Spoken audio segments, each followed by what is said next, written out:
so glorious shiny in the sky. The stars shine down on the earth no matter where you are. Though, if you are in the top half of the world, you see different stars from the people who live in the bottom half of the world. But everywhere the stars sparkle. And everywhere people have watched the stars and wondered, how did they get there? And then they've told stories about it. Of course! Those stories connect us just like the stars that we all see in the heavens connect us. Let's see what we can see. If we look closer.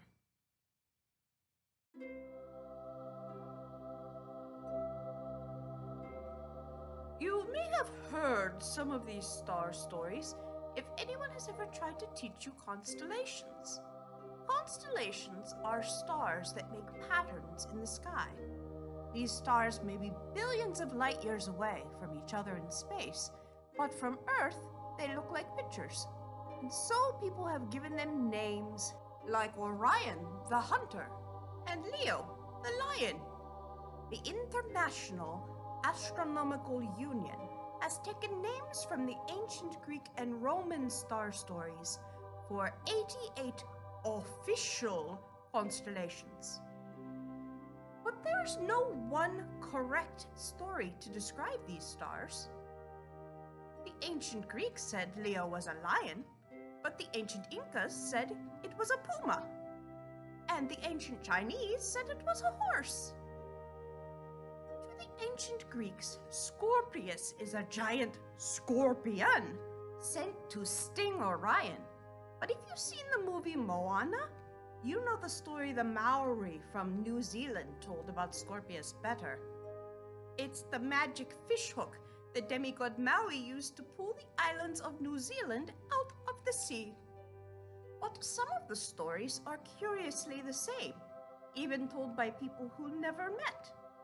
It is easy to see the Big Dipper in the sky, but these stars are part of a bigger constellation called Ursa Major.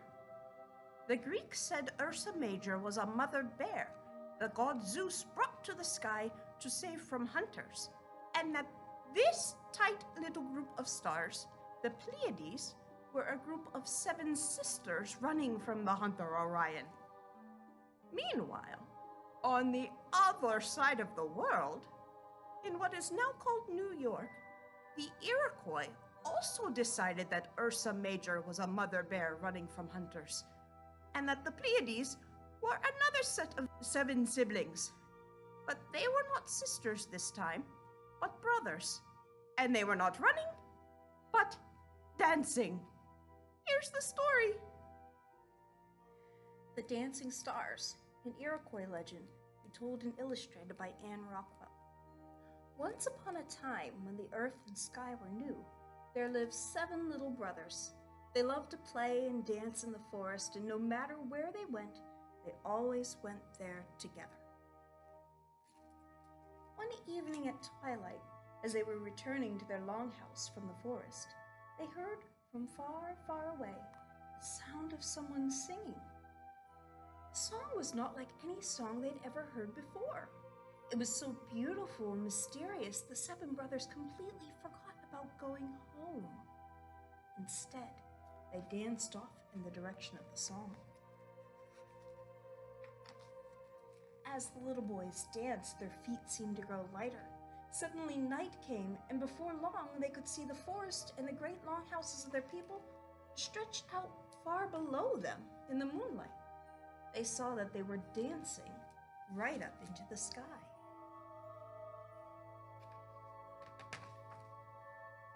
Higher and higher they danced, and the song grew louder. Still higher they danced, and the song grew louder and sweeter still. I came, sang the sweet voice, for a hunter pursued me, and now I am lost in the sky. But sleep, my little ones, in your warm, dark cave. I will watch over you here in the sky. Then the brothers saw a great black bear. She had a long tail made of stars, and she wore a necklace and belt made of white and shining clamshells. Stars twinkled in her nose and her toes, and the clamshells too sparkled like bright stars. It was she who was singing the lullaby the boys had heard, and they danced closer to her. The great bear's lullaby was beautiful, and they danced a long time to it. But at last they wanted to go home, for it was very late, but they did not remember the way. They begged the moon to show them how to get back to their house, but the moon only smiled and said, "This is your home now, children. We welcome you, I and the stars, for we enjoy watching you dance." So the boys went on dancing, and strangely enough, they found that they did not grow tired at all. The bear's song grew louder and sweeter. Behind each boy a bright star grew, and the moon smiled at their dance. Then the smallest star boy heard a tiny voice from far away. Someone was crying and calling his name. Over the sound of the bear's song and of his brother's dancing feet, he listened, and he heard the distant voice again. It was his mother's voice. The smallest boy began to run as fast as he could go, with the bright star he was wearing making a shining tail behind him. "Come back! Come back!" cried his brothers in the moon, but the little boy raced away from them. Down he flew, past the eagle's nest, past the clouds, and closer to the earth as the sound of his mother calling him grew louder and louder. Soon he could see her. She could almost touch his hand. Then he landed on the earth. Where he landed, there was no boy. There was only a hole, the kind a star makes when it falls. His mother cried still harder when she saw the fallen star.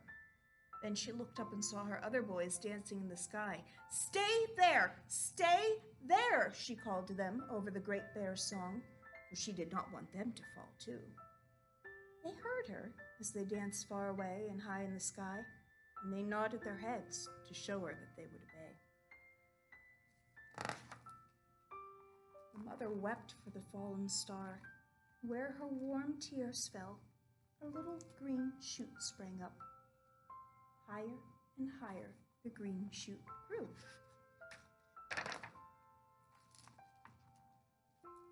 It was the smallest brother reaching for the sky so he could be with his brothers again. Higher and higher it grew until it reached the place where the brothers danced and the great bear sang. "Welcome, dear brothers," said the dancing star boys to the tall pine tree who'd come to join them. The pine tree is still there, the tallest tree in the forest. And you can see the brothers dancing even now in the night sky, while the great bear sings her little bears to sleep. A little bit about the Iroquois. The 5 nations of the Iroquois Confederation ruled what is now the Northeast United States for centuries, until it all fell apart during the American Revolution, and the new U.S. government took all but a few small spots of land away from them. At the same time, the Cherokee lived just south of the Iroquois in southern Appalachia, until the U.S. government forced them all to move to Oklahoma, where most Cherokee people still live today. At least, the stars stayed the same for them. The Cherokee people tell this story about how the great swath of galaxy in the middle of the sky, the Milky Way, came to be. Owl's spirit dog made the Milky Way, a retelling of a Cherokee legend. There is a river of stars called the Milky Way, and this is how it came to be. Many seasons ago, an old man and a woman lived at the edge of a Cherokee village. Their home stood beneath a thick oak tree. The oak tree gave them shade from the sun. A stream flowed nearby. There the couple could fish and soak their feet. They enjoyed the quiet. The old man spent most days fishing. The old woman worked in the garden. She grew corn, pumpkins, potatoes, and beans. And then she picked the corn, and then she ground it to make cornmeal. She left the cornmeal outside at night, where it was for the next day's bread. Each day the old woman made bread, and each afternoon she sat with her husband by the stream. They munched the bread and a bit of pumpkin, and each night they sat and watched the stars. One morning the old woman discovered her cornmeal was missing. The bucket was tipped over and covered in scratches. "Cornmeal has been stolen," the woman told her husband. Nearby, the couple found golden bits of cornmeal scattered across the dirt. The cornmeal looked like stars in the night sky. They also found the paw prints of a giant dog. The old couple went about their daily work. They ate a dinner of fish and beans. That night they huddled under their covers. They were afraid the dog would return. But they heard only the chirping of crickets. The old man and woman soon fell asleep. The next morning, the couple stepped outside, and again they found the cornmeal bucket empty. And again, they found dog tracks. The old man and woman called their neighbors to a meeting. They told them what had happened and showed everyone the huge paw prints. "It's a great spirit dog," someone shouted. Everyone agreed. There was much nodding and mumbling. The couple asked how they could get rid of such a troublesome dog, but no one could answer. Finally, the old woman said everyone should come back that night and told her neighbors to bring noisemakers and drums. "We will frighten away that sneaky dog." All afternoon, the old couple went about their work. They made more cornmeal than usual, as they hoped to lure the dog back. That night, the neighbors arrived. They carried rattles, drums, buckets, stones, and sticks. They hid in the old couple's house. Very quiet. The world was quiet. Even the crickets did not peep. Finally, everyone heard the dog outside. It pawed at the bucket and munched the cornmeal. "Now!" the old woman shouted. The neighbors shook their rattles and beat their drums. They banged on buckets with stones and sticks. They hollered and wailed. The racket was enough to frighten even a spirit dog. The giant dog bounded into the air. Moonlight shone on its silvery coat. Cornmeal fell from its mouth. The cornmeal clung to the sky behind the dog and left a trail where the animal had fled. It formed a thick band of golden flecks. The flecks looked like a river of stars. The spirit dog never returned. Some nights, the old couple sat with their toes in the stream.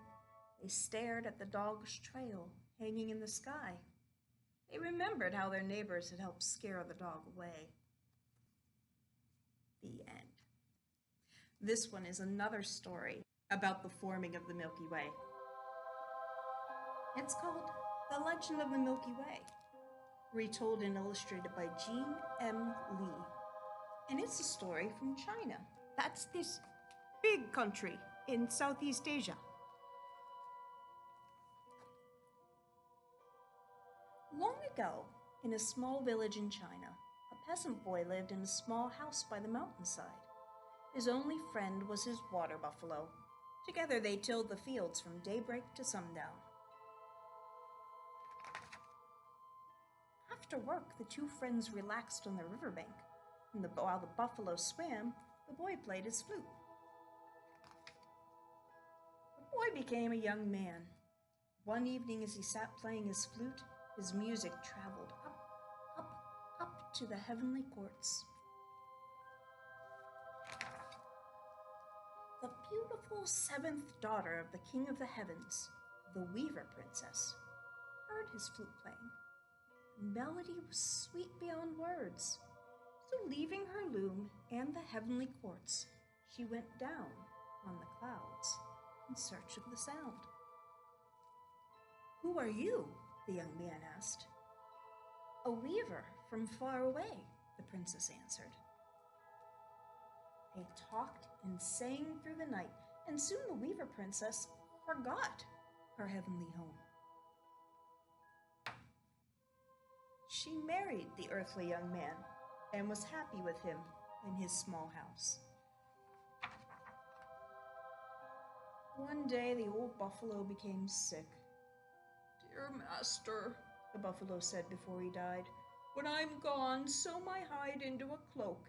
It will perform miracles for you." Meanwhile, in the heavens, the Queen Mother noticed the empty loom. Angry, she ordered the heavenly guards to search for the Weaver Princess. They found her in her earthly home and brought her back to the sky. When the young man came home and found his wife gone, he didn't know what to do. Then he remembered the magic buffalo cloak and put it on. And as if by magic, he was lifted up. The Queen Mother, who'd been watching, took a silver pin from her hair and drew a silver river across the heavens to stop him. He could go no further. To separate the pair forever, the Queen Mother turned them both into stars, one on each side of the river. The unhappy princess cried from morning until night. Her father, the King of Heavens, took pity on her. He persuaded the queen to allow the couple to visit each other once a year. And each year on the 7th day of the 7th month, the blackbirds of the heavens form themselves into a bridge across the Silver River, and the Weaver Princess crosses over to visit her earthly husband. They talk and sing for a while, and then she rushes back, lest the Queen Mother punish her. The 7th day of the 7th month of the Chinese year falls sometime in August. On that day in China, the people honor the Weaver Princess and her earthly husband with a feast. If it rains that night, they say the princess is crying because she must say goodbye to her husband. Sometimes on a clear night, you can see the bridge of birds across the Silver River. The star that astronomers call Vega in the constellation Lyra is the Weaver Princess, and the star Altair in the constellation Aquila is the young man. See, it's the Greeks who called it Lyra and Aquila, but the Chinese call it the two lovers across the Silver River in the Sky, which is another good book. Starry River in the Sky by Grace Lynn is a chapter book in our juvenile fiction section, which is a wonderful read aloud. If you read chapter books as a family, you should definitely check that one out too.